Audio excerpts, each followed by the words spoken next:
तो सबसे पहले तो आपको हमको पता है कि सबसे पहले नंबर बढ़िया से दीजिए, और जो नंबर देते हैं उसको 2-3 बार गाढ़ा कलर से थोड़ा सा इससे चेंज होना चाहिए, इससे थोड़ा अलग होना चाहिए ताकि पता चले। इसको अंडरलाइन भी बोले थे करने के लिए। अब देखिए निहारिका द्वारा गाड़े गए झंडे की स्थिति क्या है। तो इसका स्थिति क्या है कि पी आपको पता है कि 2, क्योंकि उसका आप जब देखिएगा तो ई जो आपको बना हुआ था ये, तो निहारिका यहाँ पे थी 1 और 2, तो ये तो x का मान हो गया, और y का मान कैसे निकालना था, तो 1 और 2 का मीटर हुए, इसका कितना निकाले थे 1/4।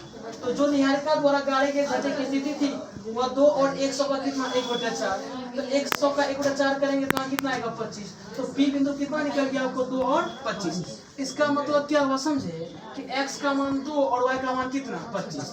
फिर प्रीत द्वारा गाड़े गए झंडे की स्थिति क्या होगी, तो प्रीत क्या नंबर पे है, इस तरह से ये 8वां नंबर पे है, तो ये तो हो जाएगा 1 का दिया हुआ x का कितना मान 8। फिर एडी का वह कितना करता है 1/5, तो एडी का दूरी कितना है 100, और 100 का जब 1/5 से कितना निकलेगा 20, तो प्रीत का निकल गया कितना 8 और 20।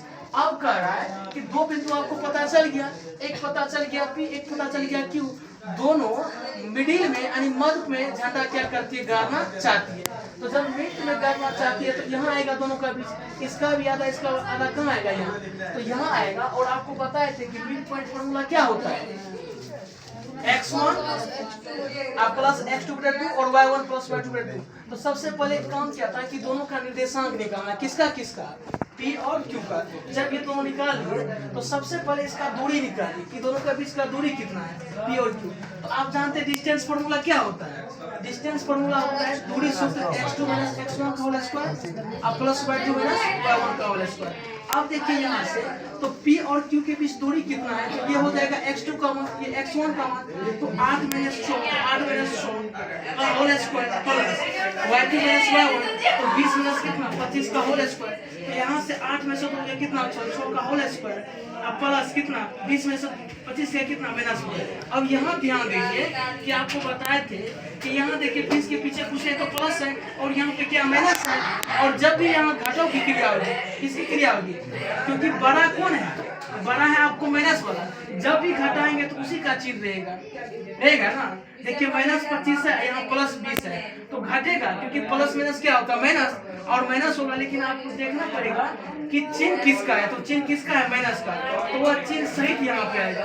अब आपको बताए थे कि रूट के अंदर चाहे माइनस में हो या प्लस में, लेकिन पावर यदि सम संख्या रहता है तो उसका मान हमेशा क्या आता है धनात्मक आता है। जैसे आप देखिए ध्यान से, जैसे हम यहाँ पे करेंगे, जैसे यहाँ पे हम -2 का होल स्क्वायर, दो कौन सी संख्या है सम संख्या है ना।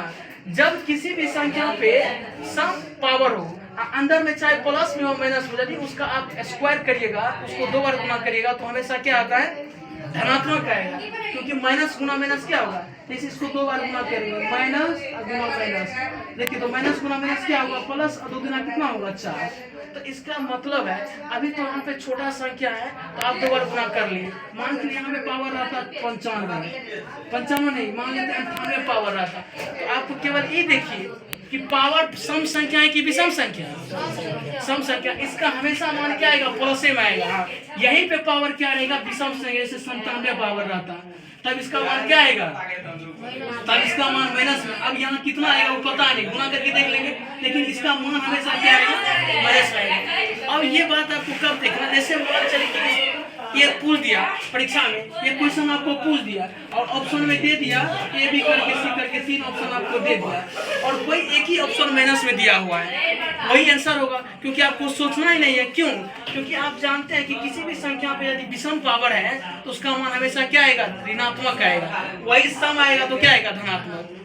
तो इस तरह से आप ये सब पहले से भी जानते हैं। अब ध्यान दीजिए, तो 6 का स्क्वायर कितना होगा 36, और 5 का स्क्वायर कितना होगा 25, लेकिन यहाँ -5 है, 2 बार गुना करेंगे तो प्लस, और दोनों को जोड़ेंगे कितना x है, तो √100 कितना आएगा x है। क्या इसका वर्गमूल निकलेगा, इसका वर्गमूल नहीं निकलेगा। अब आइए दोनों के बीच की दूरी कितना हो गई, यानी P से लेकर Q तक का बीच का दूरी कितना हो गया √100x, कितना आ गया।